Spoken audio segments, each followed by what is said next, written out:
The world is filled with people who are soldiers of their own right, of their own ideology, of their own nationality, of their own philosophical tendencies.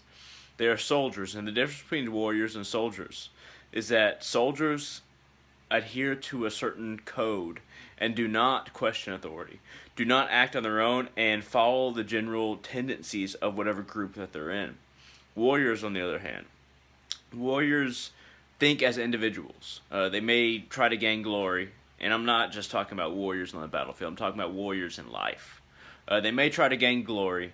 They may try to gain status in society, but when you have an army of warriors, whether it's an actual battle or it's in a metaphorical sense, you have a bunch of people that can say no, that can decide how they will proceed if there's any chance of them proceeding as individuals in their lives. And if there is no chance, then they're soldiers.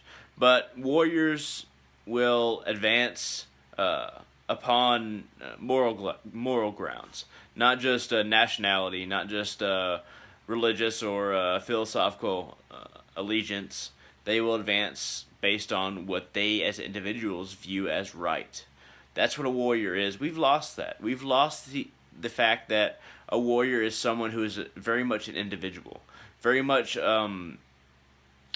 has a moral compass all their own, very much has an identity that isn't just connected to the grander whole, no matter what that grander whole is, no matter what group they're a part of.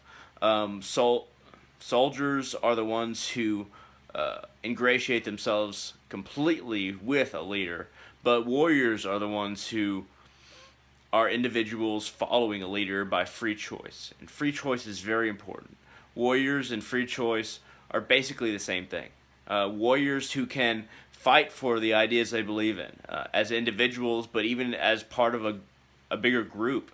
And if warriors can be brought together as part of a bigger group, then there really is no army that can stand against them because they are individuals. They are ones who fight on their own morally. They are ones who fight on their own ideologically and intellectually.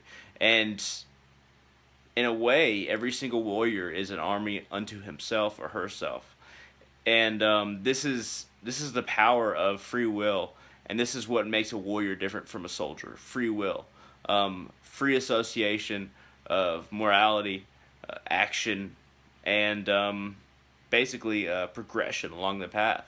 If you can bring together warriors who want to fight for a common cause but might have different methods of doing it, as long as they're all compassionate and they don't cause more harm than absolutely necessary, then you have an army of individuals who can take on any challenge, who can take on any force, whether it be 10 or 20 times their own number, because they are individual and effective because they are strong individuals.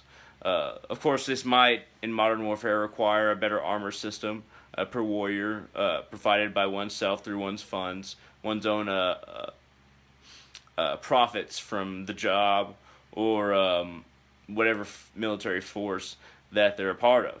But if one has the funds and has the ability and the desire and does indeed have the suit of armor necessary to deflect bullets in modern warfare, then the weapon part is a minor detail compared to being able to sustain oneself in battle when multiple assailants are firing bullets at you, basically.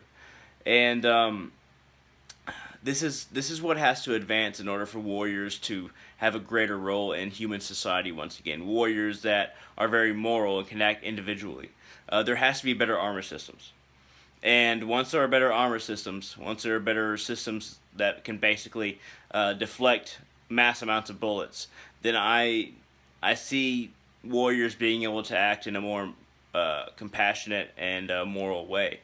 I see them being able to run into enemy fire and save a child. I see them being able to run into a building that's collapsing and save someone, or leap over a fire and grab a child so that they don't burn to death. I see warriors doing all these things, and maybe even running into oncoming